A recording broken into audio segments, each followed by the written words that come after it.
Hello and welcome to Access Sportsnet Lakers, brought to you by Arrowhead Mountain Spring Water. Chris McGee, James Worthy, Mike Bresnan. We have Allie and Mike Trudell down at the arena covering the post-game duties. The Lakers win streak at home ends at 9 games. Lakers sit 6 of their top 7 players tonight. We'll get into that in a little bit. All with injuries, a little banged up. And they lose to the Bucks. 3 Bucks scoring over 20. Kuz, Giannis, and Gary Trent Jr. Sorry. Lakers struggled offensively tonight, guys. They shot just over 40%. It was 39 until those last couple of minutes. 22 turnovers that led to 29 points, James. Yeah, it was a tough, scenario from the beginning. Putting in guys that don't play together on the floor. You could see from the beginning that they were, as hard as they were trying, they just were out of sync offensively. A lot of times unable to penetrate, beyond the inside the free throw line. So, it was a tough. I mean, you look at that injury report. That's almost 80 points or so right there. 100, yeah. You know what I'm saying? And then you have guys. I thought Bronny had an exceptional game. He played hard. He's been trending in the right direction with the minutes that he's getting. They haven't been, important minutes, but we want to see him improve, and I can see something in his play. But tonight was just one of those games where you had to just go play as hard as you could. I even think the fans understood it, because they hung in there and pulled for the guys when they were doing well. But it was just one of those games where it's happening throughout the league. You're sitting out players. The Lakers had 8. Yeah. 6. Also, Yeah. James, I think people understand the situation, at least people that follow the Lakers, because there's been national news around the 6 games in 8 days, the 4 games in 5 days. They can now put that behind them. Obviously, the fires that happened in January moved some games around, and that added a couple of back-to-backs. There's nothing you can do about that. It's no excuse. It's just the way it is. It's the way it is. And so people, I think, understand guys being banged up and needing to rest some minutes. And listen, the effort was definitely not the issue tonight. The guys played hard all the way up to the last whistle. You expect that from JJ's players. But the Bucks tonight, I mean, Giannis just, that's a tough cover. He got to the line 12 times. Anytime the Lakers kind of threatened Brez and they got in there, within the 8 points, Giannis would get to the line, or they'd go on a run and hit threes and, separate. Yeah, first of all, the Bucks, a little healthier. Lillard didn't play tonight. But the Bucks, they need this game. Yeah. They're in a dogfight for 4th in the East, right there with Indy and Detroit, James. Yeah. Detroit, the Pistons are back. And so they just needed this game more than the Lakers. And they're healthier, is all it comes down to. I would say we should have like streamers coming down from the ceiling here. Maybe some of those little pop guns we have where they shoot out the confetti, just for surviving 6 games in 8 days. Like it's the worst schedule as far as like all these games jammed into such a little space since 2011, when they started the lockout shortened season in December with a back-to-back-to-back right out of the chute. I mean, that's a crazy amount of games. All 3 were back-to-back situations. Yeah. And the fact they went 3-3, you don't celebrate 3-3 in a 6-game situation anywhere. But for this one, I'm just glad it's over, because this has been ridiculous.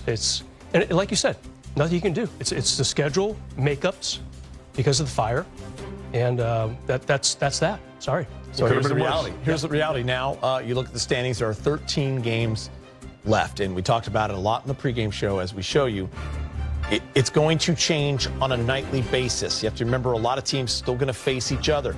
You never know what happens in the NBA. You got the Grizzlies, the Warriors, and the Clippers, and the T-Wolves all within a couple of games of each other right there. That 5, 6, 7, 8. The Lakers now drop back to the 4 spot.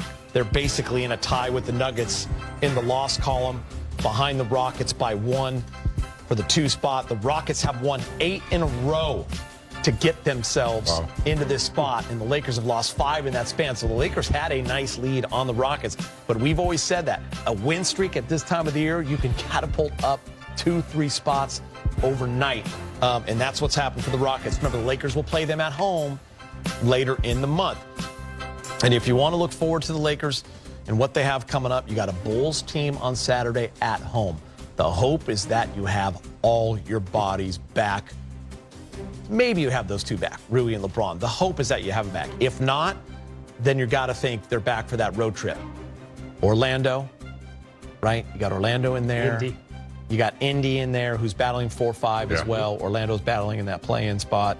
Then you got Memphis, and you got the Bulls again. Then you come home, and that's when you go Rockets, Warriors, and now you're into April. So, 13 games left. It's going to go fast, and health is going to be key. I keep telling that to whomever will listen. That's the bottom line, because we've seen, James, what this Laker team is capable. They don't even have to be 100% healthy, and you see what they're capable of. Well, 80% healthy. The schedule warmed down a little bit, obviously, and I'd much rather see, the coaching staff and the training staff say, look, we're going to sit out this back-to-back game. It's tough. We're sore. We're worn out. Let's rest up. As you just mentioned, it's over now, so they got to get ready for the upcoming games. And I think a good rest tonight propels them to a good game in the next game. They get some wins, and guys will be rested. Get LeBron and Rui back, then you start.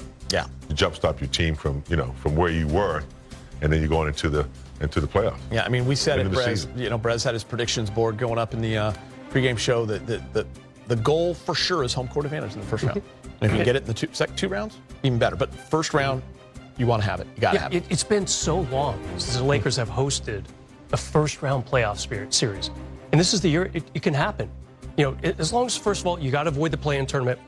As Trudell talked about with Billy Mack and Stu in the fourth quarter there, you want nothing to do with this. We've been way too well-versed in this single elimination format that I love, James. I think Commissioner Silver had a great idea by starting this thing about 5 years ago. It's really added some intrigue to now, this last month of the season, when a lot of teams historically would tank if they knew they weren't in the top 8. That's all fine and dandy. The Lakers, no more. That's it. So then you say, okay, let's try to get top 4, and right now they're there. And that could be part of the mindset of why they sat a lot of guys tonight. Again, 6 games, 8 days.